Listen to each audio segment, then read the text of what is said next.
Office का सारा काम निपटा तो रिनी फेसबुक खोलकर बैठ गई। आशुतोष नाम के लड़के ने उसे फ्रेंड रिक्वेस्ट भेजी थी। वो 34 साल का नौजवान था। लुक्स और प्रोफाइल दोनों ही काफ़ी अच्छे थे। रिनी ने उसके फ्रेंड रिक्वेस्ट एक्सेप्ट कर ली। दोनों के बीच चैटिंग शुरू हुई। दोनों ने एक दूसरे के बारे में जाना, मोबाइल नंबर एक्सचेंज हुए। धीरे धीरे उनकी दोस्ती फेसबुक के स्टेटस से निकलकर असल ज़िंदगी में भी बढ़ने लगी। दोनों के विचार, स्वभाव और सपने एक जैसे थे। फिर दोनों के निकलने का सिलसिला शुरू हुआ। ऑफिस के बाद दोनों की शामें कभी कैनॉट प्लेस के कॉफ़ी हाउस में या इंडिया गेट की नरम घास पर पॉपकॉर्न खाते, शेरो शायरी करते हुए बीतने लगी। एक दिन घर लौटकर रिनी ने अपने व्हाट्सएप ऐप पर आशुतोष का मैसेज देखा। मेरा हर लम्हा चुराया आपने, आँखों को एक ख्वाब दिखाया आपने, हमें जिंदगी दी किसी और ने, पर प्यार में जीना सिखाया आपने। रिनी समझ रही थी कि आशुतोष के इस मैसेज का मतलब क्या है, लेकिन वो शायद अभी इतना आगे बढ़ने के लिए तैयार नहीं थी। उसने जवाब में अपने दिल का हाल लिख भेजा। नाराज़ क्यों होते हो? चले जाएंगे बहुत दूर, ज़रा टूटे हुए दिल के टुकड़े तो उठा लेने दो। उस दिन के बाद उसने आशुतोष से डिस्टेंस मेंटेन करना शुरू कर दिया। न उसके किसी भी मैसेज का जवाब देती, न ही उससे मिलने की कोशिश ही करती। आशुतोष के लिए रिनी का व्यवहार हैरान करने वाला था। रिनी से मिलने की तड़प ने उसे एहसास कराया कि अपनेपन का ये रिश्ता अब प्यार में बदल चुका है। वो सोच सोचकर परेशान था कि ऐसा क्या हो गया कि रिनी ने उससे अचानक किनारा कर लिया। रिनी का फ़ोन मिला तो उसे वो भी स्विच ऑफ मिलता। एक दिन अचानक दरवाजे पर घंटी बजी। दरवाज़ा रिनी ने ही खोला। आशुतोष अपनी शानदार पर्सनालिटी के साथ उसके सामने खड़ा था। उस पर आईपीएस का बैच लगी बाकी पुलिस वर्दी पहने हुए आशुतोष को देखकर रिनी हैरान रह गई। आशुतोष से उसकी दोस्ती जरूर थी, लेकिन दोस्ती निभाते हुए वो उसके घर तक पहुंच जाएगा, इस बात की उम्मीद उसने नहीं की थी। रिनी के माता पिता ने आशुतोष को खुले दिल से स्वागत किया। दरअसल सीनियर ऑफिसर होने के नाते रिनी के पिता नए अधिकारियों को चाय, लंच या डिनर पर इनवाइट करते रहते हैं। आशुतोष को भी उन्होंने ही इनवाइट किया था। कुछ देर तक आशुतोष संकोच में घिरा रहा, फिर जल्द ही रिनी के माता पिता के प्यार और अपनेपन ने उसे संकोच के दायरे से निकालकर उन्हीं के परिवार का सदस्य बना दिया। कुछ देर बाद दोनों कोई न कोई बहाना बनाकर कमरे से बाहर निकल गए। अब कमरे में आशुतोष और रिनी ही थे। तुमने अचानक मुझसे मिलना जुलना बंद क्यों कर दिया? तुमने तो मेरा फ़ोन नंबर तक ब्लॉक कर दिया है। रिनी चुप रही। आज की तेज़ रफ्तार जिंदगी में इंसान जब एक दूसरे को पीछे धकेलते हुए आगे बढ़ने की होड़ में सेंटिमेंट्स खोता चला जा रहा है, वही सच्ची मोहब्बत, प्यार और प्यार में पागलपन की बातें भी बेईमानी लगती है।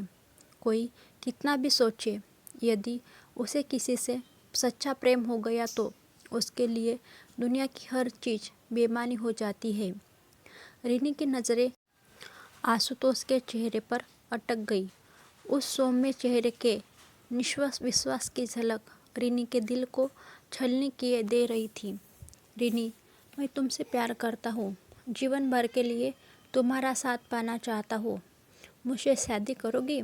आशुतोष की आंखों में चाहत के सितारे झिलमिला रहे थे। उसकी छुअन और प्यार के इजहार से रिनी के शरीर में मीठी सिरहन सी दौड़ गई। इससे पहले कि वो उस मीठी सिरहन से मदहोश होती, अतीत की कड़वी यादें ने उसे सजग कर दिया। इतना तो सुना ही होगा आपने कि दोबारा गर्मी की हुई चाय और समझौता किया हुआ रिश्ता, दोनों में पहले जैसी मिठास कभी नहीं आती। क्या कहना चाहती हो रिनी? जो रिश्ता आगे बढ़ ही नहीं सकता, उसे खाद पानी देने से क्या फ़ायदा? ऐसी क्या विवशता है? जहाँ तक मैं समझती हूँ, शादी की बुनियाद प्रेम पर टिकी होती है। यदि पति पत्नी के बीच आपस में प्रेम ही न हो तो उस शादी की बुनियाद मजबूत कैसे हो सकती है। लेकिन तुमने ऐसा कैसे मान लिया? क्योंकि बरसों पहले मैं एक पुरुष से प्रेम कर चुकी हूँ। तो फिर शादी क्यों नहीं की? वो शादीशुदा था और 2 बच्चों का बाप भी। उसका नाम संदीपन था। हाँ, लेकिन आप उसका नाम कैसे जानती हो? संदीपन मेरा कुलीग था। उसका किसी लड़के से अफेयर चल रहा था। ये बात तो हम सबको पता थी, लेकिन वो लड़की तुम थी, ये बात मुझे आज पता चल रही है। वैसे संदीपन से तुम्हारी दोस्ती कैसे हुई? उस व्यक्ति में अपनी ओर आकर्षित करने का हुनर था। अधेड़ उम्र का होने के बावजूद उसमें गजब का आकर्षण, आंखों में दिल में समा जाने वाली गहराई थी। कुल मिलाकर वो एक परफेक्ट मैन था। मैं अक्सर पढ़ाई में मदद लेने उसके घर चली जाती थी। फिर धीरे धीरे ये पढ़ाई का खेल लगभग रोज शुरू हो गया। आशुतोष की उत्सुक निगाहें अभी तक उसके चेहरे पर अटकी हुई थी। माँ टोकती तो मैं संदीपन के दोनों बच्चों के साथ कैरम या बैडमिंटन खेलने का बहाना बना देती, लेकिन असल में मुझे संदीपन के साथ नोकझोंक करने में, कभी कभार उसकी एक आध चपत खाने में इतना मज़ा आता कि उसकी पत्नी चाहे लाख मुँह सिकोड़े, फिर भी मैं उनके घर में ही घुसी ही रहती थी।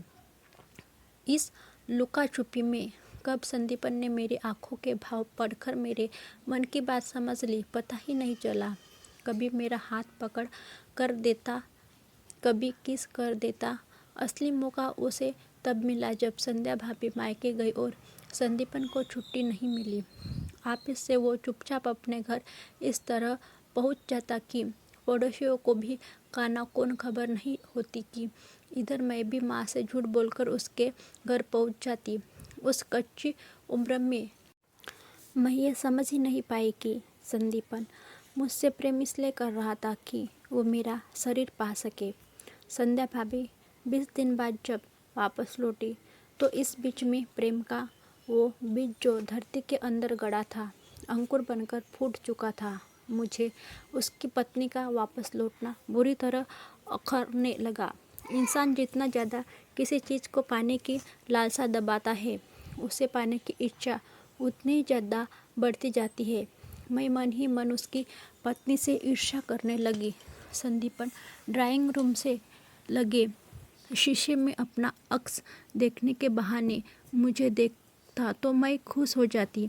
मैं हथेली पर सरसों जमा कर सोच रही थी कि सारा खेत मेरा ही है। मैं ये समझ ही नहीं पाई कि ये पुरुष का छलावा मात्र है जो 2 स्त्री को छल रहा है।